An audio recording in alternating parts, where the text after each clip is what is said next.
Welcome to Investors Insights. Our topic today is looking for support. We chose that because there's so much discussion out there on topics like Russia, inflation, markets, and in addition to that, tech earnings coming up. But we believe there's additional topics you need to be aware of. And I was really impressed this morning in our portfolio meeting as I witnessed our team bring some of those ideas and research to the table. I've got, from the standpoint of this team, great insight from different perspectives, and we're going to give that to you this morning. Adam Van Zandt is going to talk about the support level of this volatile market and what you need to be watching for the S&P 500. Ty Miller is going to be talking about the Fed and will we see a March rate hike. You've got Bobby Norman, who's going to show you an incredible chart that despite the volatility, these are things you need to pay attention to, and we're watching for you. And then Trey Booth shows, you can have all the volatility you want. You can watch the Fed, but if earnings come through for us, we are going to see a year that may be very good to your portfolios. And there's no guarantees, I know, but let's start off, Adam, with your analysis on technical support on the S&P 500. Absolutely, Greg, and I appreciate it. And so we've had a very volatile start to 2022, and I want to talk about that a little bit. Some of the portfolio team's going to cover from a fundamental standpoint, but from a technical standpoint, the S&P on Friday closed at 4,397. That gives us a new resistance level of 4,440 with a new support level of 4,360.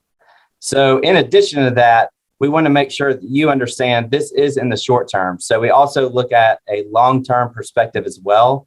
The 200-day moving day average for the S&P 500 is currently at 4,429. And you heard that correct. So that's currently trading above the market at this point in time. So that's a number we're going to want to focus on, along with some of these support lines moving forward and for the rest of the year. Yeah, and so those are numbers. If you write those down, just know here at Five Plan Partners, from a technical analysis standpoint, we're watching that in relation to the volatility. And with all the emotion taking place in the markets and in the news, we're also watching closely this week. Ty, explain about the Fed and possibilities here.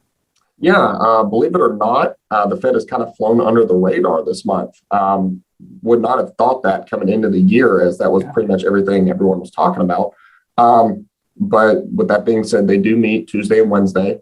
We're not expecting a rate hike this time, but it's important that they, hopefully we don't get a surprise rate hike, but then also they need to guide us into what they're going to do for their next meeting in March, where right now, according to our CME FedWatch tool, they have basically a 90% chance of raising rates. And in a year where we're expecting maybe anywhere from 2 to 4 rate hikes, it's going to be very important that the Fed lays the groundwork this month for the rest of the year.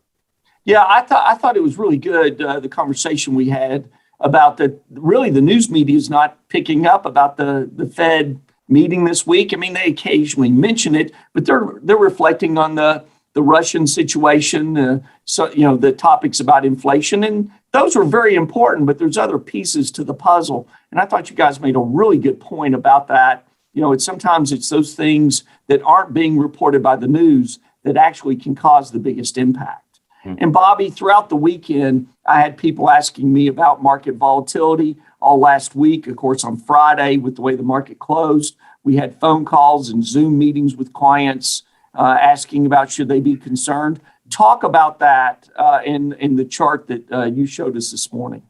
Yeah, there's no doubt that volatility has spiked the first 3 trading weeks of the year. So I want to remind our viewers that volatility is not a recent phenomenon. As you can see in this chart, going back to 1980, each year one can expect the market to experience a significant correction, which for the S&P 500 has averaged approximately a 14% intra-year pullback. So going back to 1980, even in the years with significant pullbacks like the ones we saw in 1987, 2009, and then more recently in 2020 with COVID, when the market traded back 34% in a short period of time, the market was able to rally back to end the year positive. As always, no guarantees, but history has shown that those who chose to stay the course were rewarded for their patience more often than not. So We're watching our indicators carefully with a volatile time and managing assets to each client's plan, with a diversified strategy. So we're watching things carefully.